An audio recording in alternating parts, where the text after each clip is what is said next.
Shalom saudara, selamat pagi saudara. Tentu saudara sekarang sudah siap untuk menerima lagi, kembali lagi api daripada Tuhan. Semangat yang membuat saudara menyala-nyala untuk menyelesaikan panggilan yang Tuhan telah tentukan buat hidup saudara. Saya tetap akan berbicara tentang panggilan Tuhan, panggilan ilahinya Tuhan buat hidup saudara.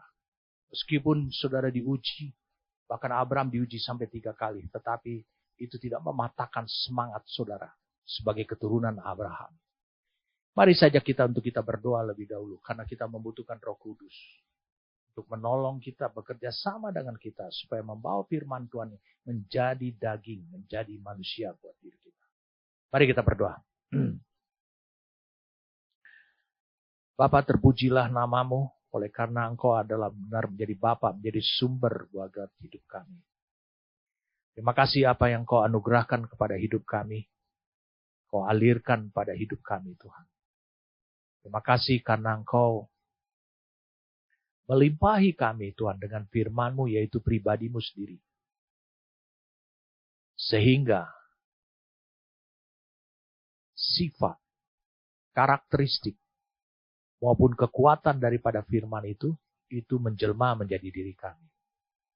Terima kasih karena Engkau sendiri memiliki target untuk kami menjadi bisa menggambarkan rupa-Mu, Tuhan, dengan tubuh jasmani kami ini, ketika kami masih hidup di dunia ini.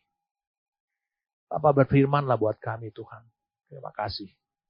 Jangan biarkan, Tuhan, supaya kami akhirnya melenceng, tapi kami memberikan kepada Engkau kewenangan, keleluasaan, supaya Engkau menuntun kami, membimbing kami, membawa kami, bahkan menarik kami, Tuhan, ke tempat yang lebih tinggi lagi.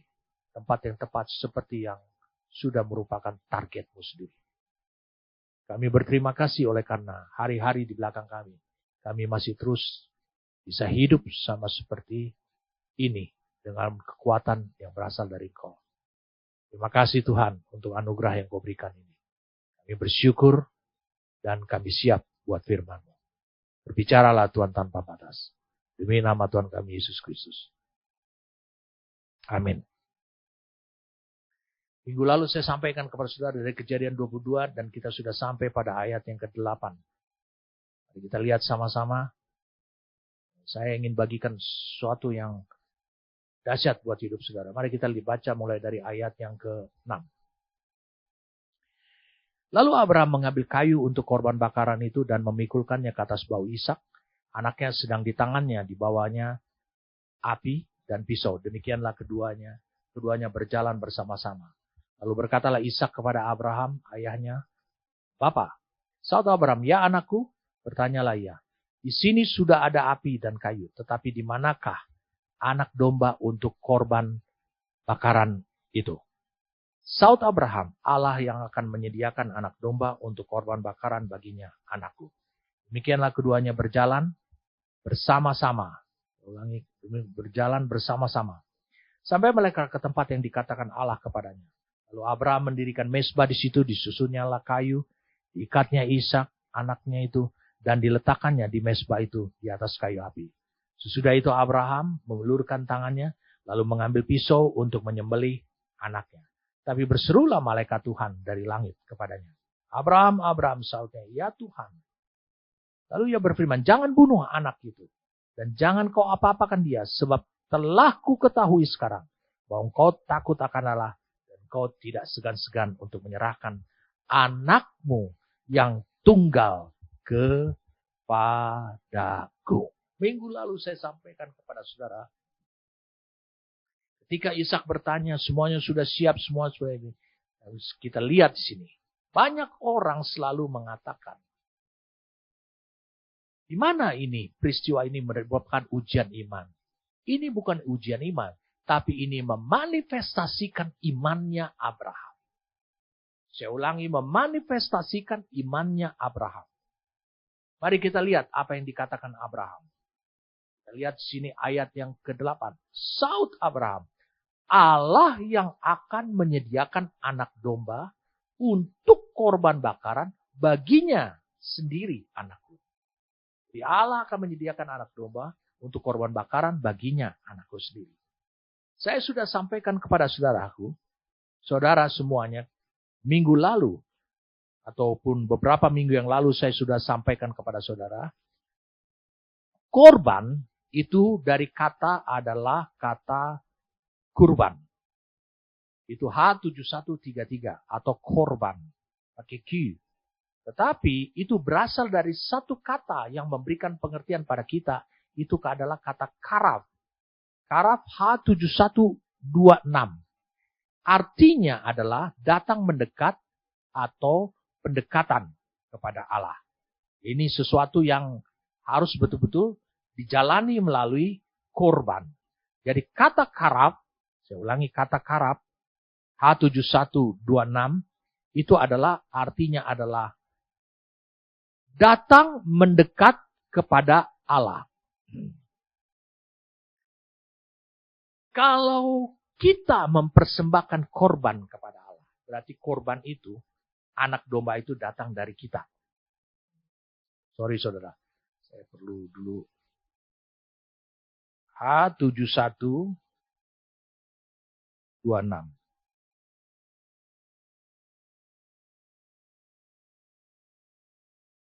Itu artinya mendekat kepada Allah. Kalau kita yang memberikan korban kepada Allah, maka kata karaf ini bisa diberlakukan. Yaitu H7126 ini. Yaitu maka kita bisa mendekat kepada Allah. Kita dianggap layak ada di hadiratnya Allah. Oleh karena apa? Dosa kita diampuni. Oleh karena korban itu. Tetapi, apa yang dikatakan oleh Abraham, dia melihat jauh ke depan. Inilah iman yang nyata pada diri Abraham. Saud Abraham ketika dia menjawab anaknya sendiri. Allah yang akan menyediakan anak domba untuk korban bakaran baginya, anakku. Bukan kita, nak. Maka ini adalah iman. Anak Abraham melihat jauh ke depan. Di tempat itu.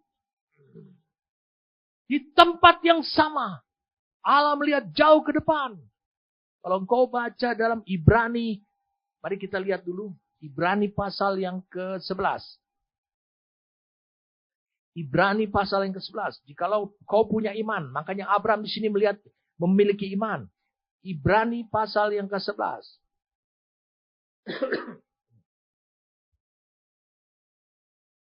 Kita mulai ayat 13. Dalam iman mereka semua ini telah mati seperti Abraham.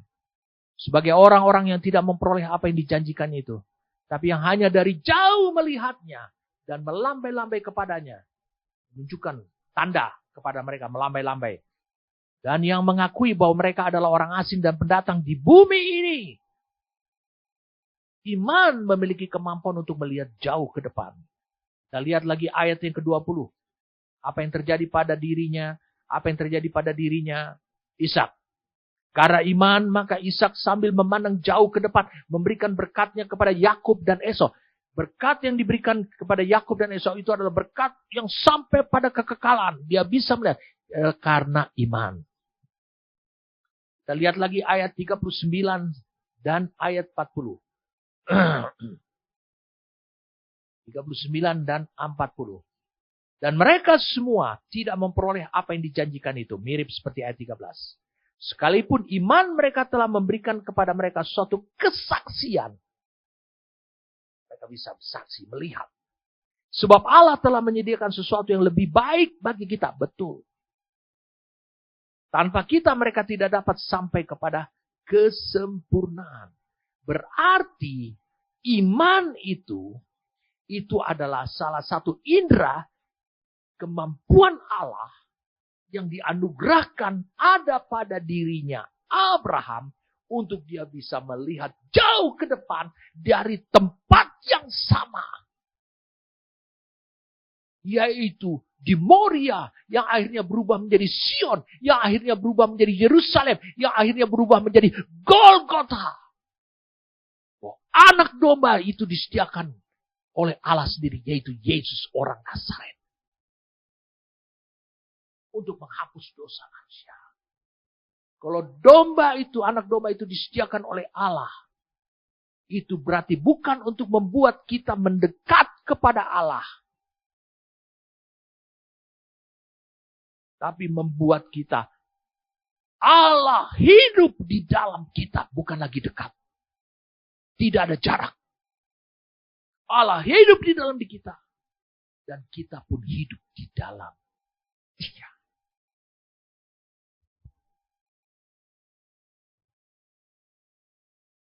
Wow, itu yang minggu lalu saya sampaikan pada saudara. Mari, kita akan bahas dari ayat 8 ini dulu. Saud Abraham, Allah yang akan menyediakan anak domba. Ini satu ucapan yang pertama kali muncul dari Abraham. Allah yang akan menyediakan anak domba untuk korban bakaran baginya, anakku. Mari kita lihat. Dari ayat yang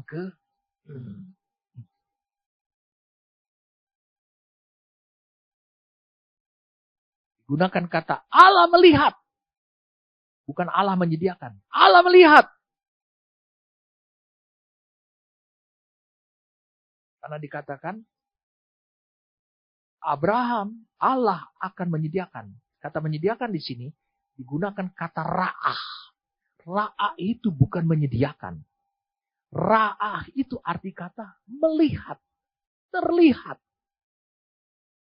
Berarti ini adalah satu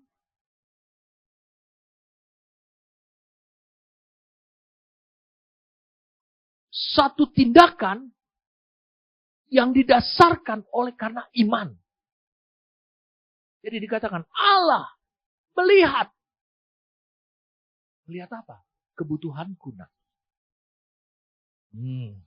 Saya mau tunjukin pada saudara sesuatu yang dasar. Semoga saudara bisa memahaminya dan mengertinya. Jadi dicampur dengan Allah yang akan menyediakan. Melihat, Tuhan akan melihat kebutuhanku. Dan dia akan menyediakannya. Tuhan melihat kebutuhan Abraham. Abraham butuh putra. Ishak diikat oleh Abraham. Karena Allah belum menyediakan anak dombanya. Ini adalah suatu tindakan iman. Makanya, mari kita lihat. Kita lihat di ayat yang ke-14. Dan Abraham menamai tempat itu Tuhan menyediakan. Lihat saudara.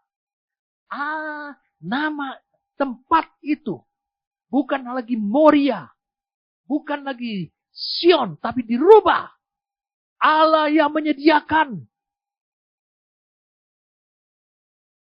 Itulah kehebatan iman. Jadi setelah ujian ini barulah Allah ketahui dan dapatkan. Memang tujuan ujian ini buat Abraham adalah untuk mengetahui bahwa Abraham bukan hanya takut akan Tuhan, tapi sangat takut akan Tuhan. Sebab apa? Dia menjadi sangat takut. Abraham bisa mengambil dimensi sangat takut akan Tuhan itu. Melalui apa? Iman yang dia miliki.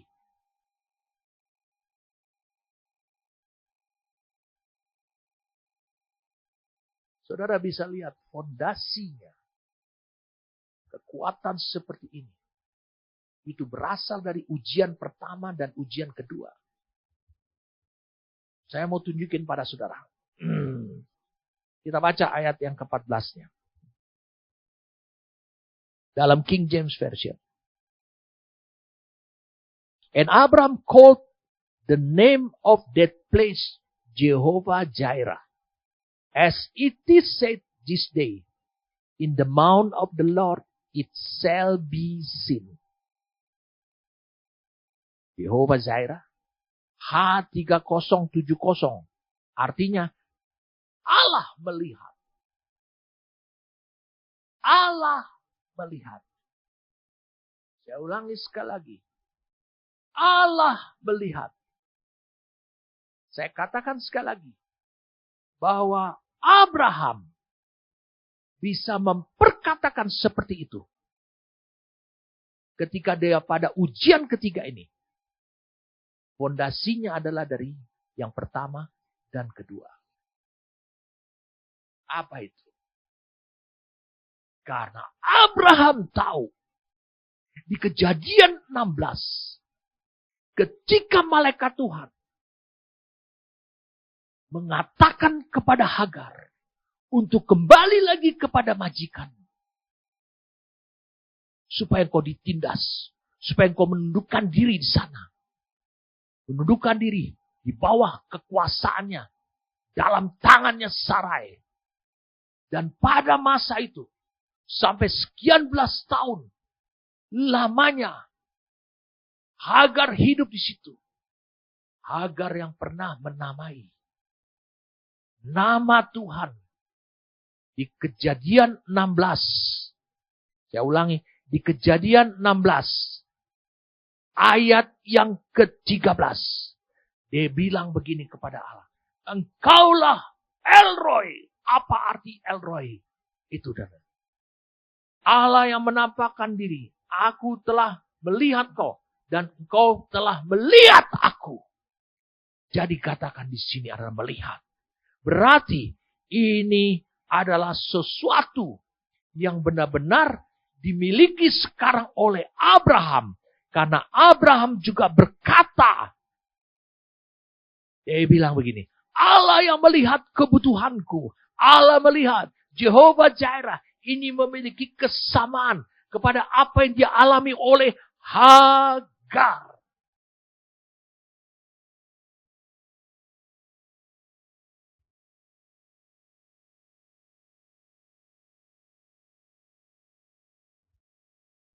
Abraham menamai tempat itu. Tuhan yang menyediakan. Betul.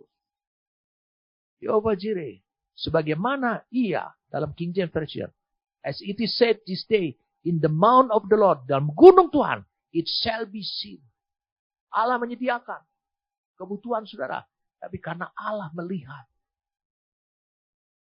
Itu karena Elroy. Ini menjadi fondasi.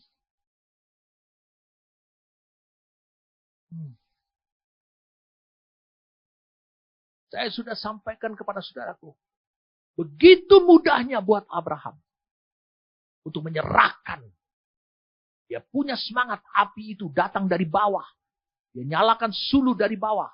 Sampai di atas. Sampai Ishak juga pernah. Bukankah apinya sudah siap? Dari tadi. Dia punya semangat untuk menyerahkan. Mengorbankan Ishak. Karena apa? Karena dia punya fondasi. Dari ujian yang kedua. Dia tidak menyayangkan anaknya sendiri. Menyerahkannya bagi rencana Tuhan. Yaitu Ismail. Roma 8 ayat 32. Saudara lihat ayatnya pada tayangan. Yang tidak menyayangkan anaknya sendiri. Itulah Ismail. Dia punya fondasi. Dia mampu untuk bertindak sama seperti Allah. Jadi kalau begitu, apa yang sedang Allah impartasikan buat hidupnya dia? Buat hidupnya Abraham. Adalah dimensi sangat takut akan Tuhan. Beberapa minggu yang lalu saya sudah sampaikan kepada saudaraku. Beberapa orang di Alkitab. Mari kita lihat sekarang. Ayat yang ke-12. Di sini digunakan kata sangat takut. Yare. Sangat takut. H3373. H3373.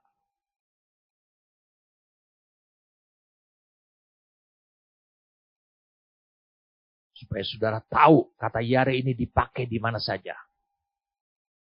Lihat. Kata Yare ini dipakai adalah diucapkan oleh Yusuf.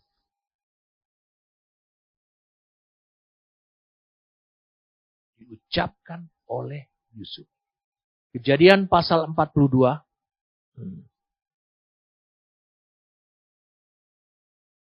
Kejadian pasal 42.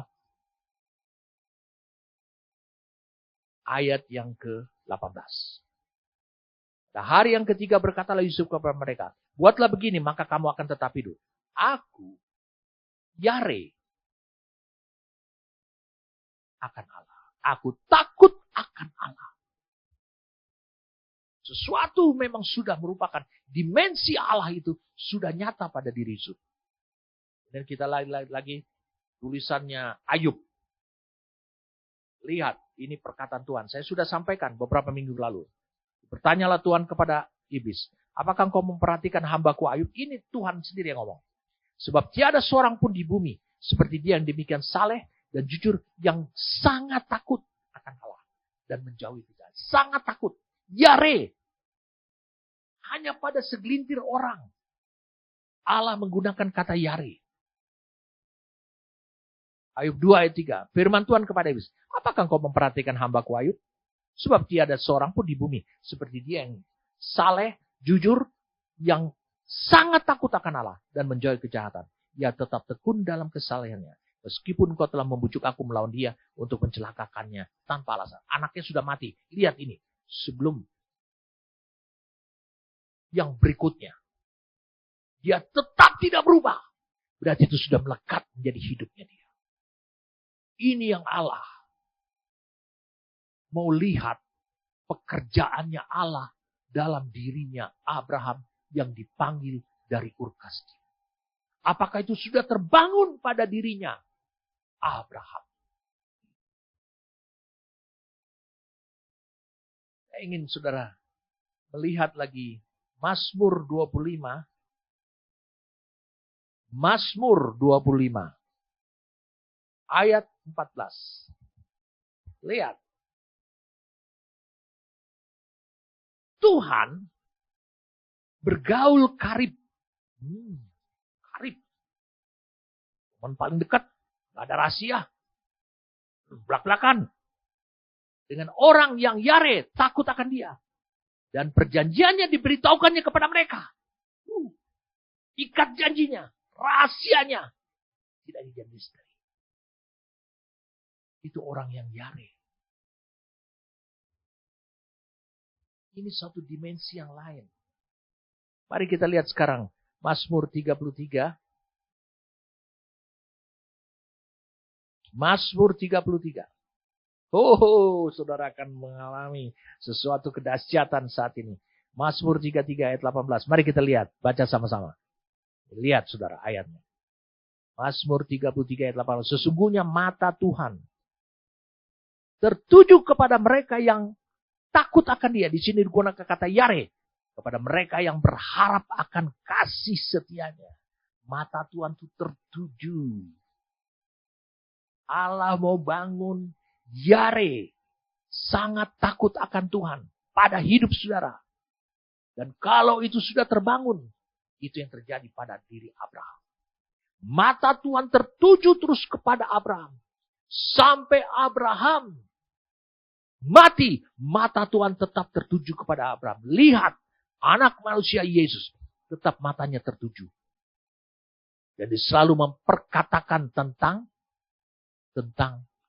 Abraham.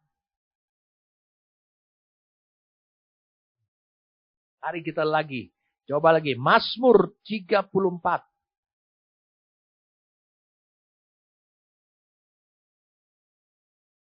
Mazmur 34.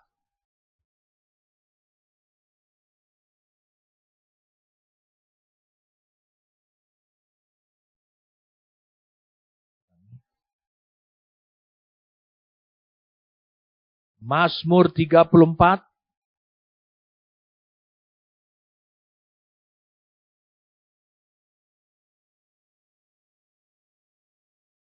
Ayat yang ke-8.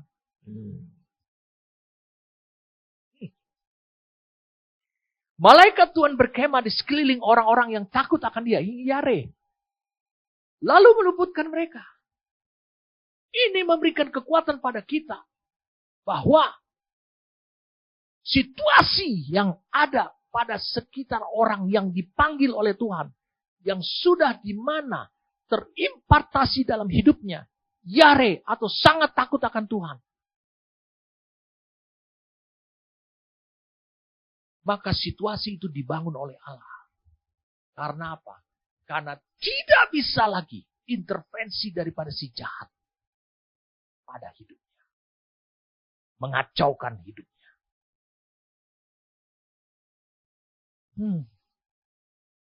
Kita lihat sekarang.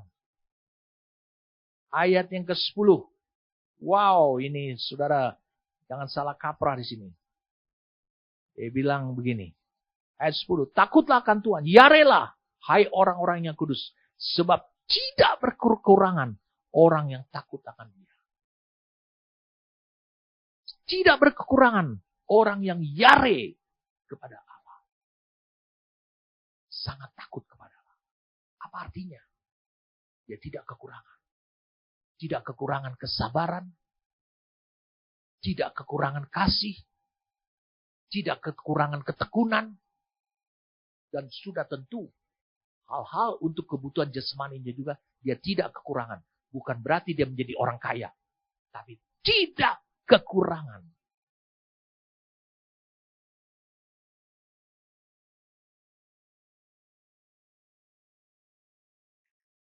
Mari kita lihat lagi. Beberapa ayat lagi, saudara. Wow, ini menarik buat saya. Saya membagikan pada saudara hal seperti ini. Lihat saudara. Maleakhi 4 ayat 2. Tetapi kamu yang takut akan namaku. Akan pribadi Tuhan. Yare, bagimu akan terbit surya kebenaran. Dengan kesembuhan pada sayapnya, kamu akan keluar dan berjingkrak-jingkrak seperti anak lembu lepas kanak. Bagimu akan terbit surya kebenaran. Kebenaranmu akan nyata dilihat oleh orang. Bukan hanya oleh Allah, tapi oleh banyak orang. Mari kita lihat sekarang Mazmur 145.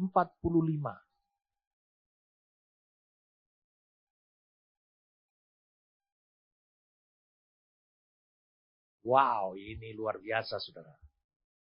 Ayat 19. Iya Tuhan, melakukan kehendak atau kemauan, keinginan.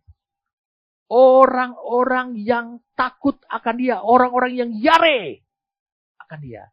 Mendengarkan teriak mereka, minta tolong dan menyelamatkan mereka. Wow. Masih kurang, saudara? Oke, saya tambahin lagi. Mazmur 128.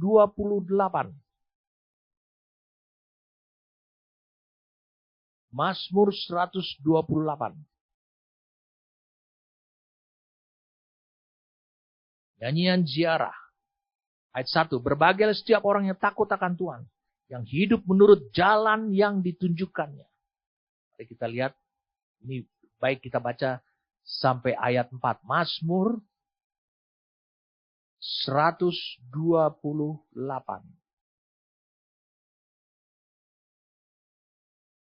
Apabila engkau memakan hasil jeripayah tanganmu, berbahagialah engkau dan baiklah keadaanmu. Istrimu akan menjadi seperti pohon anggur yang subur di dalam rumahmu. Anak-anakmu seperti tunas pohon zaitun di sekeliling mejamu. Sesungguhnya demikianlah. Lihat. Apa pengaruhnya? Seisi rumahnya, istrinya, mitra deseninya, semuanya. Demikianlah akan diberkati orang laki-laki yang yare takut akan Tuhan.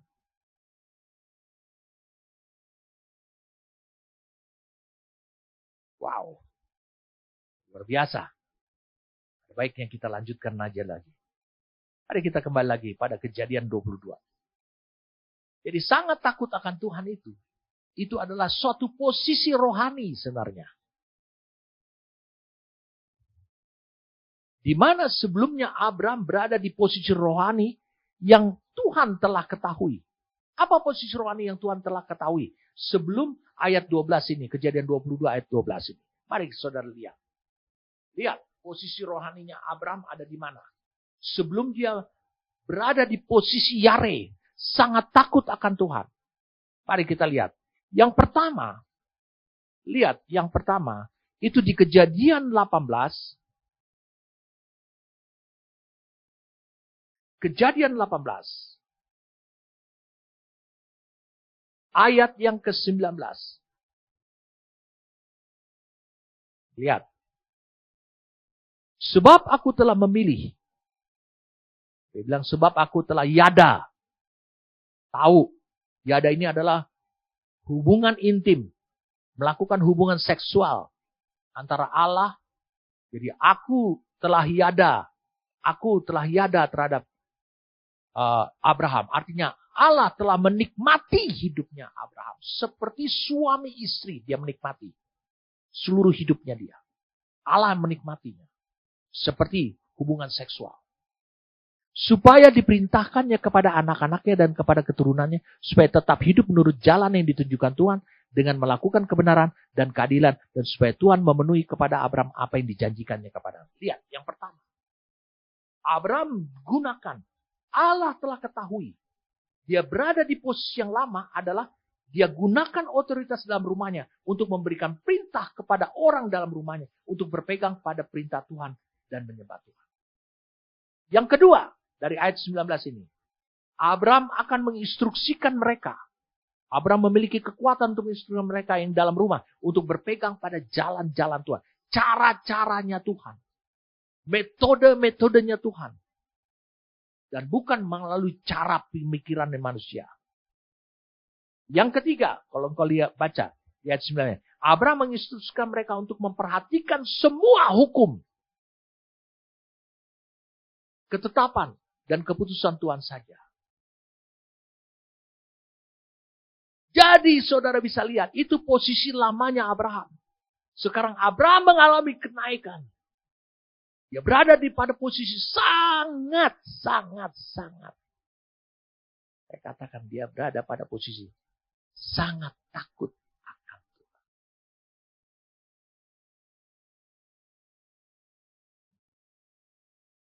Wow, ini tentu saudara sudah sangat bergairah. Mari kita lihat sekarang lagi. Kejadian 22. Kita lanjutkan lagi. Kita sedang membahas ujian ketiga. Ayat 13. Kita sudah membahasnya sini. Lalu Abraham menoleh dan melihat seekor domba jantan di belakangnya yang tanduknya tersangkut dalam belukar. Abraham mengambil domba itu lalu mengorbankannya sebagai korban bakaran pengganti anaknya. Dan Abraham menamai tempat itu Tuhan menyediakan. Sebab itu sampai sekarang dikatakan orang di atas gunung Tuhan. Ulangi, di atas gunung Tuhan akan disediakan.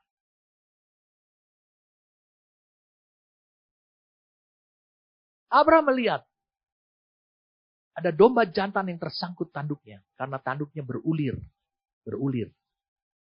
pada belukar. Itu sebabnya. Saya mau cerita pada saudara. Itu sebabnya. Tanduk anak domba jantan. Dijadikan sopar. Sopar itu trompet. Terbuat dari tanduk. Jadi hanya dipotong sini, dilubangin, diberikan ini. Mereka jagur. H7782. Saudara bisa lihat H7782. Atau sangkakala oleh orang Israel. Dan itu senantiasa ditiup. Pada saat bulan baru.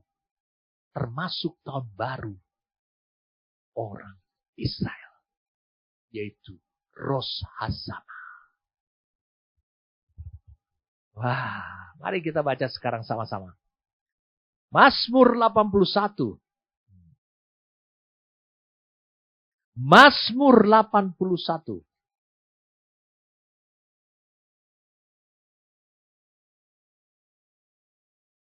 Ayat 4 dan 5. Mazmur 81 ayat 4.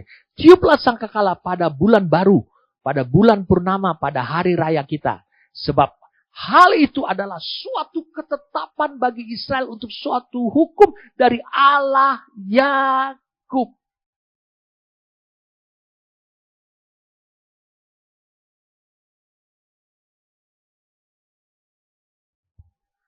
Wow.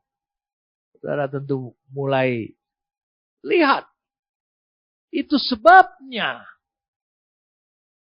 Saudara lihat di sini digunakan kata trompet dalam bahasa King James Version-nya. Itu di ayat 3. Kalau King James Version di ayat 3. Blow up the trumpet. H7782 itu digunakan kata sopar. Kapan itu digunakan trompet? Kapan itu ditiup trompet? Pada bulan baru. Dan itu ketetapan Tuhan. Itu sebabnya di tahun baru orang Israel dibacakan Kejadian 21. Kemudian dibacakan Kejadian 22. Lalu mereka meniup trompet sopar. Semuanya itu untuk mengingat. Karena itu sudah menjadi ketetapan. Saya tidak ingin saudara itu menjadi seorang Judaisme. Tapi saudara mengerti apa yang Allah sedang mau kerjakan. Dan sedang kerjakan pada hidup saudara. Pada masa ini. Abraham akhirnya menamai tempat itu. Yaitu Tuhan yang menyediakan. Dan Tuhan yang terlihat. Karena Tuhan melihat kebutuhan Abraham. Dan dia menyediakan seorang putra. Allah tahu bahwa Abraham membutuhkan seorang putra. Dan di tempat itu di Gunung Moria. Itu disebut Adonai atau Tuhan akan terlihat. Itu di ayat 14. Tuhan akan terlihat. Bukan Tuhan di atas gunung Tuhan akan disediakan. Tuhan akan terlihat. Dan ini tergenapi pada minggu lalu saya sudah sampaikan. Tadi juga ini sudah tergenapi di Golgota. Sebab Adonai itu, yaitu Tuhan terlihat di sana. Semua mata melihat. Anak domba jantan dari Allah dikorbankan. Disitulah terlihat saat Kristus mati di Golgota. Dan dia yang berkata, sudah selesai. Berarti tidak perlu lagi korban. Saya mau beritahu pada saya. Inilah yang disebut dengan monumen keimanan. Daripada panggilan daripada Abraham. Sehingga dia disebut Bapa orang beriman. Mengapa dia disebut Bapa orang? Ayat 14-nya. Dia menamai tempat yang Tuhan menyediakan. Dia bukan berbicara pada saat itu saja. Sebab itu sampai sekarang dikatakan orang di atas gunung Tuhan. Di Sion. Di Moria. Di Golgota. Di Kalvari. Tuhan akan terlihat. Dipersembahkan untuk menjawab kebutuhan manusia.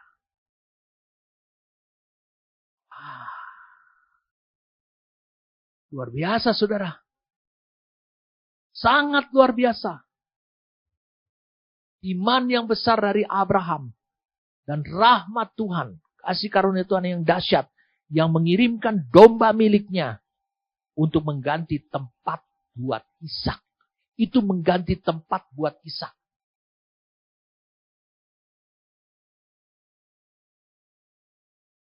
Jadi kita lanjut, saudara. Wah, makin seru ini. Untuk kedua kalinya, berserulah malaikat Tuhan dari langit kepada Abraham. Katanya, aku bersumpah demi diriku sendiri. Wow. Demikianlah firman Tuhan. Karena engkau telah berbuat demikian. Dan kau tidak segan-segan untuk menyerahkan anakmu yang tunggal kepadaku. Ini karena kau lurus dalam ujian kedua. Maka aku akan memberkati engkau berlimpah-limpah dan membuat keturunanmu sangat banyak. Seperti bintang di langit dan seperti pasir di tepi laut. Dan keturunanmu itu akan menduduki kota musuh. Allah akan mengerjakan. Kemudian oleh keturunanmu lah semua bangsa di bumi akan mendapat berkat. Karena engkau mendengarkan firmanku. Ingat selalu saya sampaikan. Mendengarkan firmanku. Di orang Ibrani, bahasa Ibrani tidak ada kata taat. Yang ada kata mendengarkan. Karena engkau mendengarkan. Di sini King James Version menggunakan kata obey. Itu sebenarnya bukan kata obey. Kata syama itu mendengarkan. Mendengarkan untuk ditaati. Kemudian kembalilah Abraham kepada kedua bujangnya. Dan mereka bersama-sama berangkat ke Bersheba. Dan Abraham tinggal di Bersheba. Allah menemukan Abraham. Yang tidak segan-segan untuk menyerahkan putra tunggalnya kepada Allah. Allah menemukan suatu dimensi yang hanya dimiliki oleh Allah. Allah menemukan suatu kasih karunia yang hanya dimiliki oleh Allah. Itu sudah ada pada diri Abraham. Makanya Allah bersumpah. Tuhan akan mengerjakan lagi. Membuat keturunan Abraham. Generasi berikutnya. Kalau kau lihat di ayat 19 ini. Sungguh sangat luar biasa sekali. Hanya Abraham sendiri yang kembali turun dari gunung Moria untuk menjumpai kedua bujangnya. Kemana Ishak? Saya bisa percaya Ishak mungkin ditinggalkan dalam kondisi dia pingsan. Kenapa? Karena Abraham telah menyelesaikan tugasnya. Dia mengorbankan anak domba yang berasal dari Allah sendiri. Dan menyelesaikan. Ibrani pasal 11 mengatakan. Dia berpikir bahwa Allah berkuasa untuk membangkitkan. Entah Ishak mati. Entah Ishak pingsan. Allah akan membangkitkan. Karena apa? Dia punya iman. Dia lihat. Karena apa? Dari kata-kata yang dikatakan oleh Tuhan. Janji Tuhan ini. Keturunanmu semua bangsa di bumi akan mendapat perpera. Itu berbicara tentang Ishak. Dia seolah-olah telah menerima kembali lagi. Tayangkan Ibrani 11. Seolah-olah ayat yang keberapa itu? Ibrani 11. Ibrani pasal 11.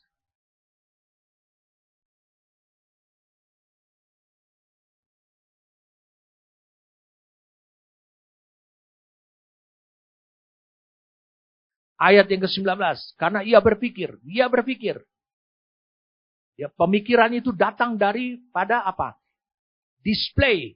Penampilan daripada iman dia. Allah berkuasa membangkitkan orang-orang sekalipun dari antara mati. Dan dari sana ia seakan-akan telah menerima yang kembali. Dia tidak peduli apakah Ishak mati. Apakah Ishak pingsan. Tetapi apa yang dikatakan oleh Tuhan. Karena Tuhan bersumpah demi dirinya sendiri. Oleh keturunanmu semua bangsa di bumi akan mendapat berkat. Dia tahu Ishak akan dibangkitkan. Kalau dia mati dia akan bangkit. Dia tahu dia tinggalkan Ishak sendirian di sana. Dia tahu bahwa melalui Allah akan memproses melalui Ishak. Akan keturunan menjadi berkat di seluruh bumi ini. Oh Tuhan. Terima kasih Tuhan. Ini anugerah yang besar sekali. Saudara bisa lihat di sini.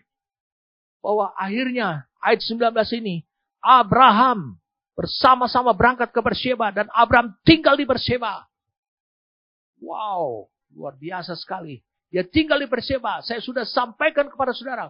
Ishak akhirnya ditemui. Tinggal di mana? Di Lahairoi. Di dekat. Di area sekitarnya tempat tinggal Hagar dan Ismail. Berarti Ishak turun dari Gunung Moria. Waktu dia mendapatkan Ribka di Kejadian 24. Dia datang dari arah Lahairoi. Apa artinya buat kita semua? Itu memberikan arti buat kita. Ishak memiliki damai. Bukankah Kristus juga memiliki damai?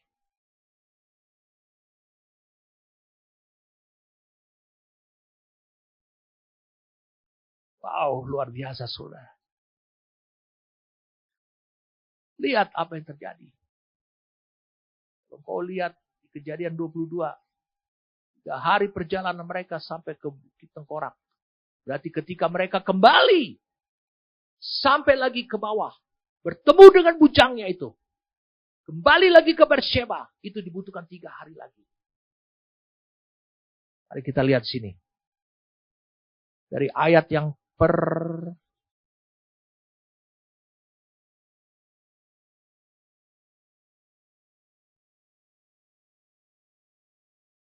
kita lihat di sini.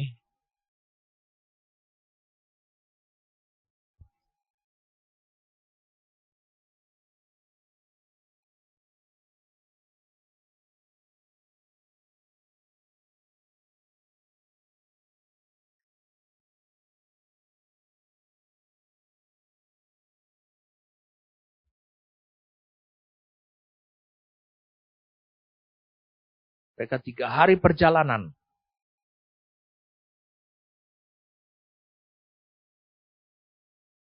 ayatnya yang ke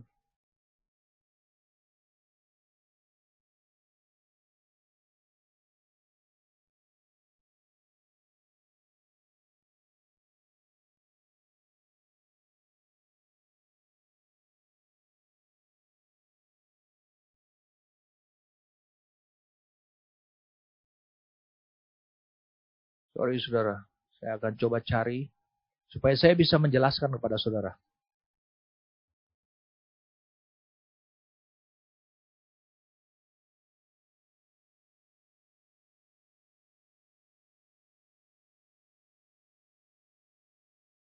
Oh ya,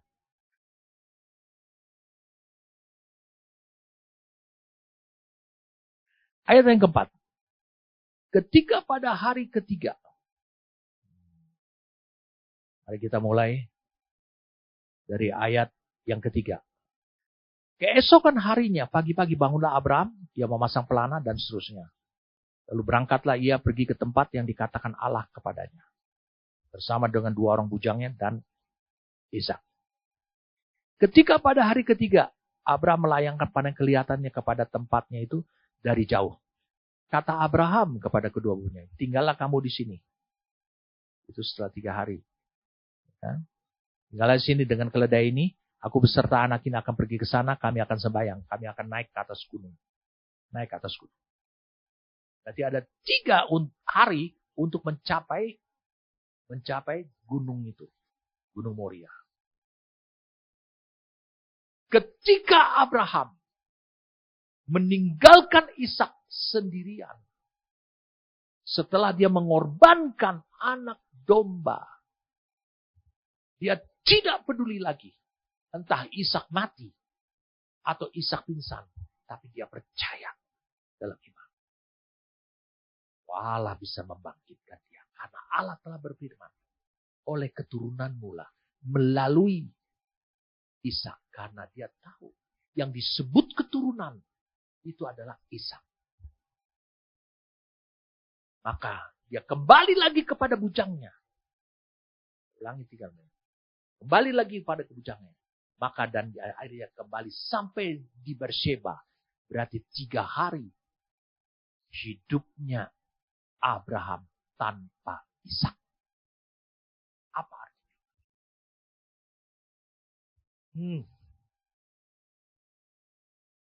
Yesus diam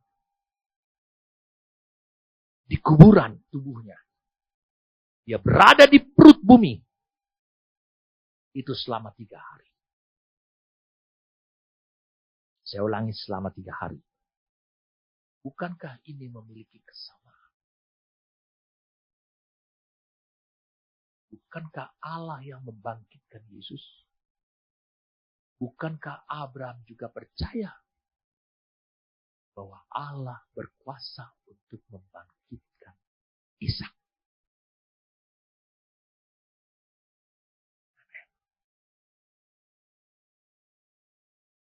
Jadi pasca peristiwa pengorbanan di Gunung Moria, saudara bisa lihat.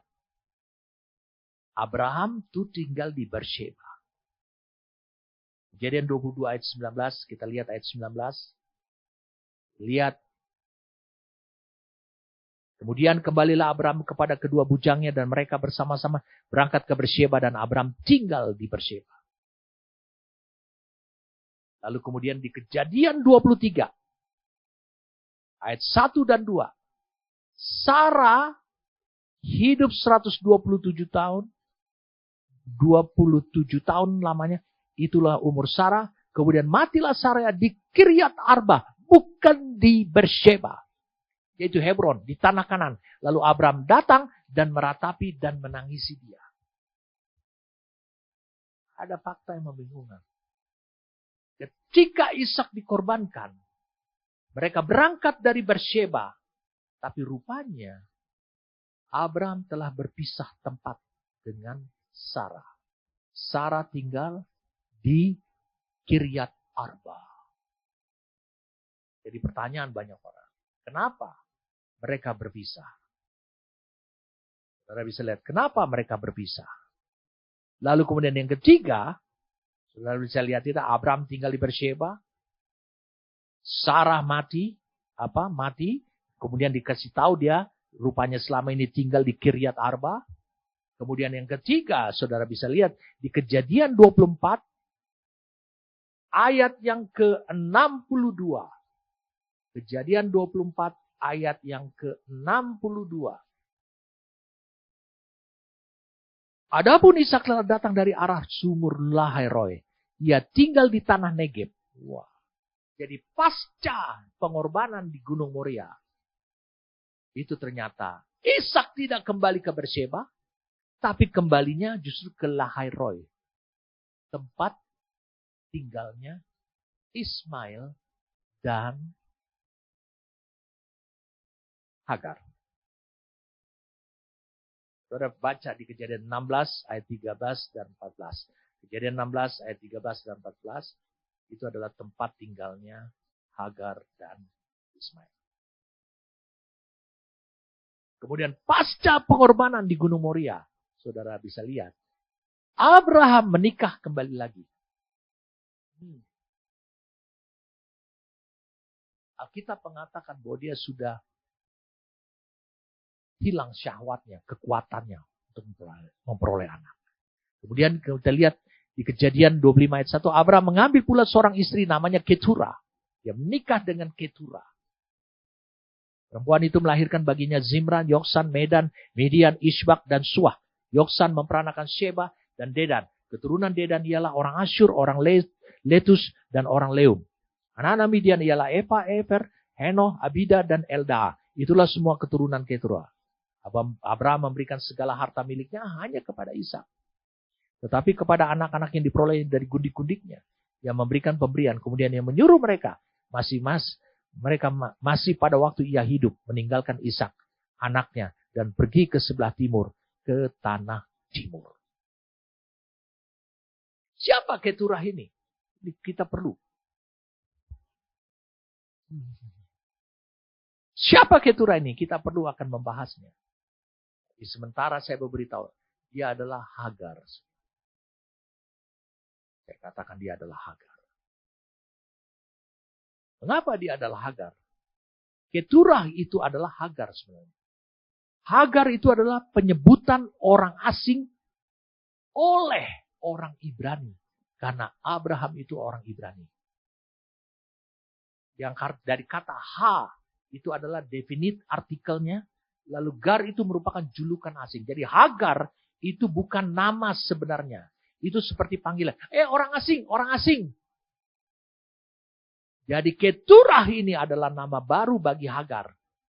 Dan ini menunjukkan bahwa sebenarnya ada rekonsiliasi setelah pasca Gunung Moria. Di mana Ishak tinggal di Lahai-Roi. Lalu kemudian di mana itu bersama dekat dengan Ismail. Lalu kemudian saudara bisa lihat anak-anak dari ini itu bersama-sama dengan Abraham.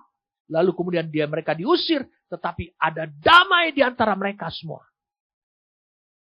Mari kita lihat sekarang ada damai lagi di hal apa? Lihat ayat yang ke-7. Abraham mencapai umur 175 tahun. Lalu ia meninggal. Ia mati pada waktu telah putih rambutnya. Tua dan suntuk umur. Maka ia dikumpulkan kepada kaum leluhurnya. Dan anak-anaknya. Tidak ada disebutkan 6 anaknya dari Keturah. Ishak dan Ismail menguburkan dia dalam gua Mahpela. Di padang Efron. Bin Zohar, orang Het itu. Padang yang letaknya di sebelah timur Mamre. Gua Mahpela ini. Kubur juga akhirnya Yakub, Lea.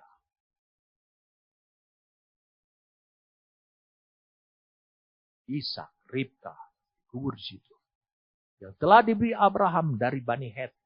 Sanalah terkubur Abraham dan Sarah istrinya. Bahkan orang mempercayai. Di Mahpela ini juga adalah adanya kuburan Adam. Saudara boleh percaya atau tidak percaya, saya termasuk kelompok orang yang meragukan. Kenapa? Karena ketika Adam mati sebelum air bah, lalu bagaimana kuburannya, kita mendeteksi kuburannya di mana? Dan orang Israel mempercayai bahwa itu adalah kuburannya Adam. Kenapa? Karena orang-orang itu dikuburnya itu biasanya di tanah gua-gua yang berbatu-batu. Tapi siapa yang bisa tahu Adam mati di situ? Dikubur di situ. Lihat di sini saudara. Saudara bisa lihat ketika Abraham mati, maka Ishak dan Ismail datang menguburkan. Bukankah ada rekonsiliasi damai? Tadi saudara sudah tahu bahwa pengorbanan di Gunung Moria itu dalam iman dilihat oleh Abraham itu adalah anak domba yang berasal dari Allah dikorbankan bagi Allah sendiri. Dan itu memberi damai bagi semua orang. Dan damai ini menjadi realita. Kehidupan damai itu nyata pada dirinya Abraham. Yohanes 14 ayat 27. Damai sejahtera ku berikan kepadamu. Damai sejahtera ku tinggalkan bagi. Dan apa yang kuberikan kepadamu tidak seperti yang diberikan oleh dunia kepadamu. Janganlah gelisah dan gentar. Damai yang berasal dari Tuhan. Setelah matinya Abraham, dia tidak meninggalkan PR pertentangan selama ini yang orang-orang beributkan selama ini. Pertentangan antara kelompok ini dengan kelompok ini. Tidak sama sekali. Karena apa? Orang Israel sangat menghormati dan menghargai Hagar dan Ismail. Jadi ada rekonsiliasi. Sebelum kita mengakhiri. Saudara bisa lihat di sini. Sebelum kita mari. Saudara bisa melihat. Pemulihan satu keluarga Abraham. Adalah tidak mungkin. Abraham meninggalkan PR. Abraham meninggalkan pekerjaan rumah. Masalah yang tidak bisa terselesaikan sampai hari ini. Dulu saya mengkhotbahkan seperti itu. Saya berpikir. Itu menjadi masalah sampai hari ini. Saya mau beritahu pada saudara. Sebelum Israel muncul, bangsa Arab sudah ada.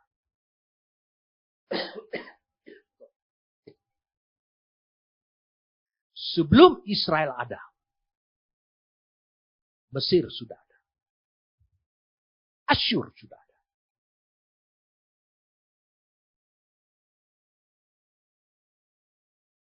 Jadi ketiga ujian ini, tujuannya buat apa? Jadi saya mau beritahu pada saudara, ada 3 ujian yang dialami atas panggilannya Abraham. Dan Tuhan punya tujuan utama dari ujian atas panggilan ini pada Abraham. Tuhan punya tujuan. Yang pertama,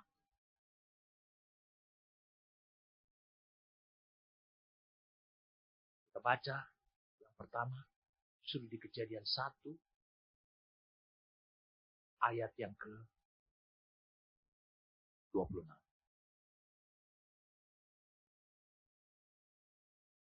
Berfirmanlah Allah,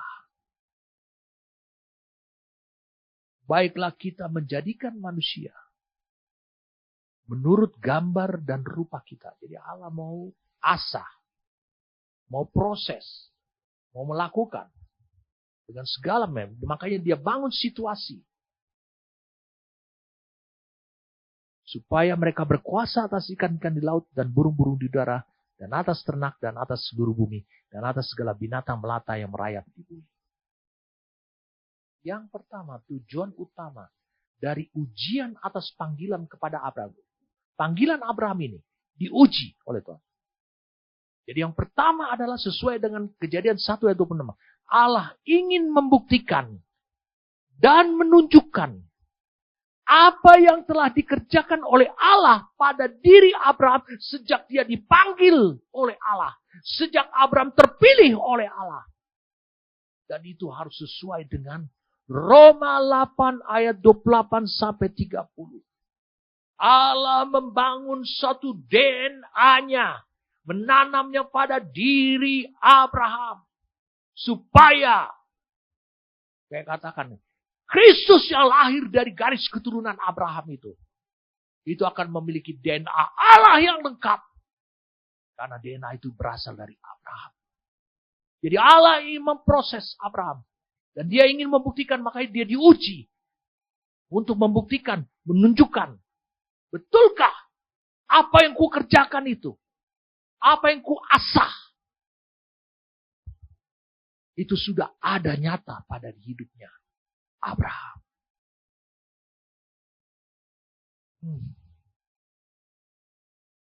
Yang kedua. Wah, ini sesuatu yang saudara mungkin tidak pernah menemukan ataupun memahaminya. Yang kedua, apa tujuan utama ujian atas panggilan Allah ini pada diri Abraham? Apa? Supaya lewat hidupnya Abraham, melalui hidupnya Abraham, yang merespon panggilan Tuhan itu akan memunculkan suatu nama kepada Allah. Bukan Jehovah Jireh. Bukan El Roi. Tetapi Allah disebut adalah Allah Abraham.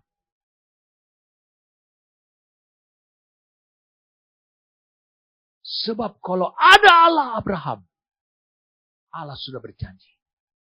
Akan ada Allah Ishak. Akan ada Allah Yakub.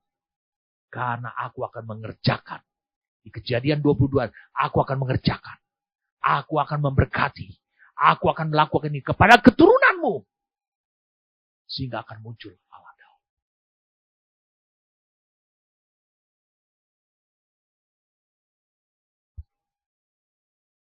Wow, ini luar biasa. Apakah ada Allah Daud? Mari kita lihat. 1 Tawari 28. Ayat 9. Ketika Daud berbicara ke depan semua para tua-tua, orang Israel semuanya. Dia memperkenalkan Salomo yang masih muda sebagai penggantinya. Ayat 9. Dan kau anakku Salomo, kenallah Allahnya ayahmu. Wah, kenallah Allahnya ayahmu. Siapa ayahmu? Daud. Kenallah Allahnya Daud. Dan beribadahlah kepadanya dengan tulus ikhlas dan dengan rela hati. Sebab Tuhan menyelidiki segala hati dan mengerti segala niat dan cita-cita. Jika engkau mencari dia, maka ia berkenan ditemui olehmu. Tapi jika engkau meninggalkan dia, maka ia akan membuang engkau untuk selamanya.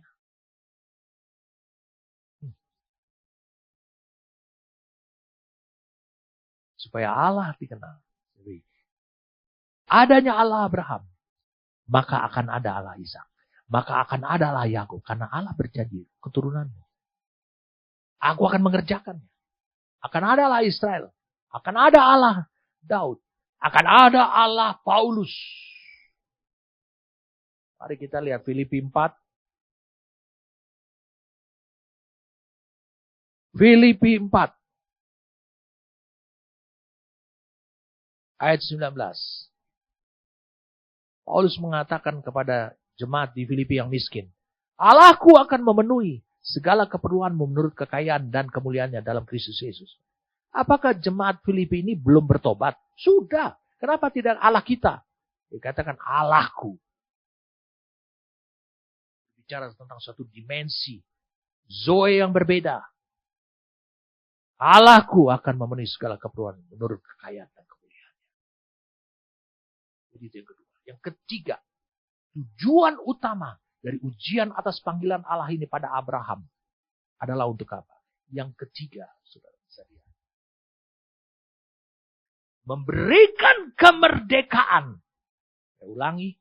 Memberikan kemerdekaan kepada Hagar dari perhambaan dan statusnya sebagai budak. Sehingga, saya ulangi, anak-anaknya.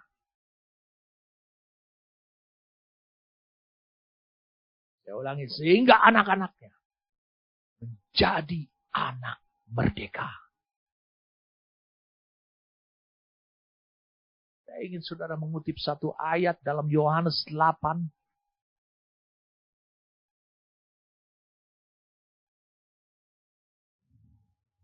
Ayat 36. Jadi, apabila anak itu, yaitu maksudnya anak Allah, anak manusia, memerdekakan kamu, kamu pun benar-benar merdeka. Ini yang dialami. Ini tujuan Allah. Memberikan kemerdekaan. Sebab tidak pantas Ismail terbukti dari namanya memiliki karakter Allah akan mendengar. Tapi dia tetap adalah anak dari perempuan perbudak. Itu sebabnya saya jelaskan pada saudara. Hidup Hagar itu memiliki dua fase kehidupan. Dua fase kehidupan.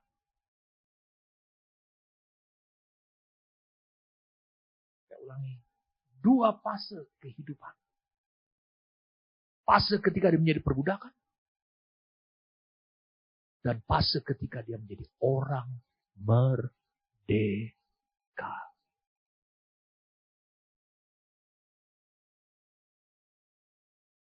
Tiba-tiba saya teringat. Ada roh Tuhan untuk saya tambahkan. Saudara bisa lihat. Ketika Abraham mengusir Hagar dan Sarah. Yang memberikan kemerdekaan. Seperti Tuhan.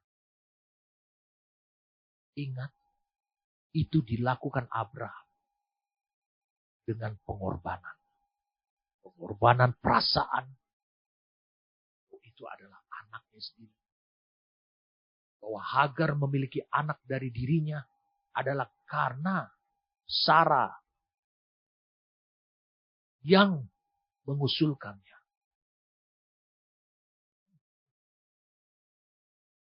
Baru saja roh Tuhan mengingatkan saya. Tujuan utama dari ujian atas panggilan Allah pada Abraham ini. Itu ada yang kentang. Yang baru saja saya sampaikan kepada saudara. Tahu pada saudara ini. Jadi selain kemerdekaan, masih ada lanjutan yang lain. Kita melihat Abraham mati. Ulangi, Abraham mati. Abraham mati. Ismail dan Ishak yang menguburkan. Ada rekonsiliasi. Hagar tidak membenci Abraham. Karena Keturah adalah Abraham. Keturah adalah Hagar. Dan dia masih memiliki 6 anak. Walaupun tidak memiliki warisan sama sekali. Itu menunjukkan rekonsiliasi. Damai yang berasal dari Allah. Yang luar biasa sekali. Saya katakan luar biasa sekali. Saudara bisa lihat. Ketika selesainya peristiwa dari Gunung Moria. Ishak tidak pergi ke Beersheba. Tapi dia tinggal bertetanggaan di area yang sama dengan Ismail.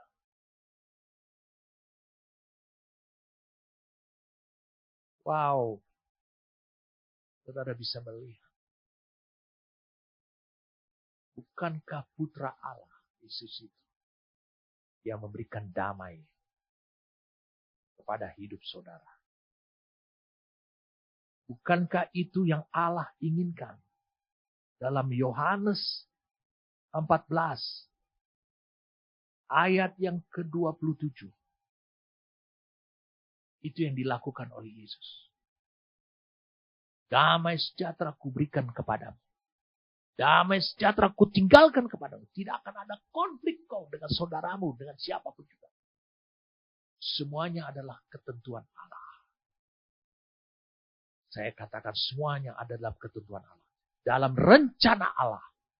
Itu sebabnya tentu harus berefek, berdampak, ada damai. Tidak ada konflik batin. Tidak ada pertentangan batin. Tidak ada keraguan sedikit pun juga. Allah menginginkan seperti ini, saudara.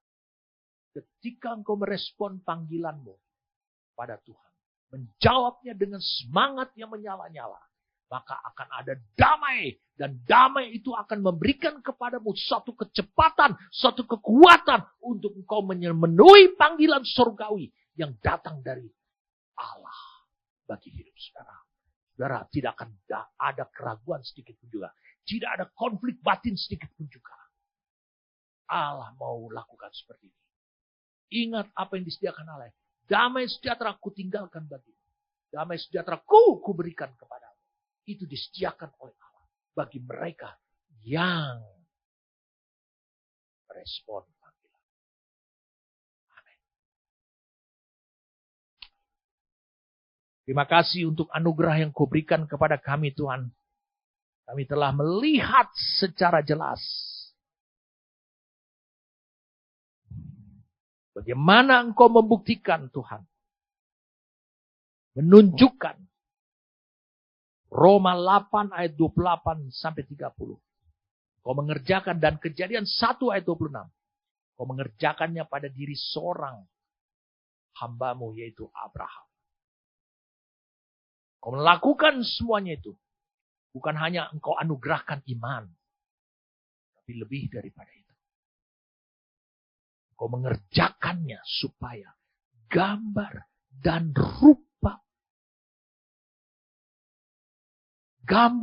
rupamu itu menjadi nyata. Itu yang kau kerjakan. Terima kasih Tuhan.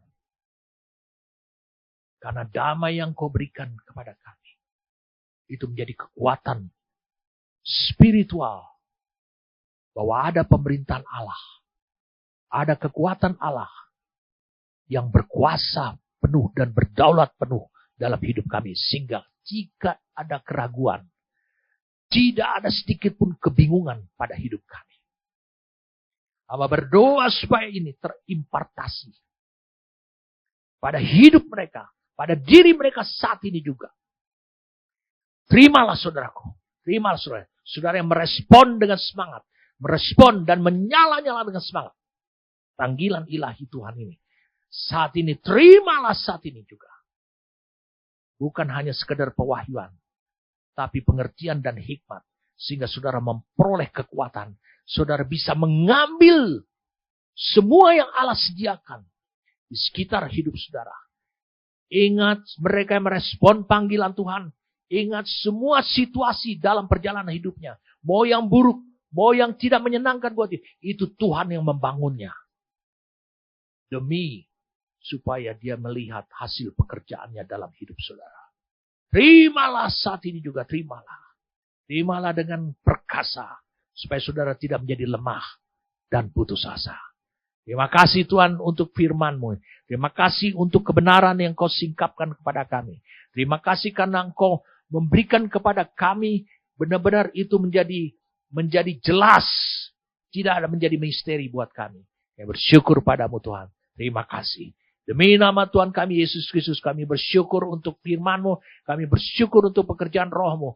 Kami bersyukur untuk Bapa yang berfirman buat hidup kami. Terima kasih Tuhan. Dalam nama Tuhan kami Yesus Kristus. Amin.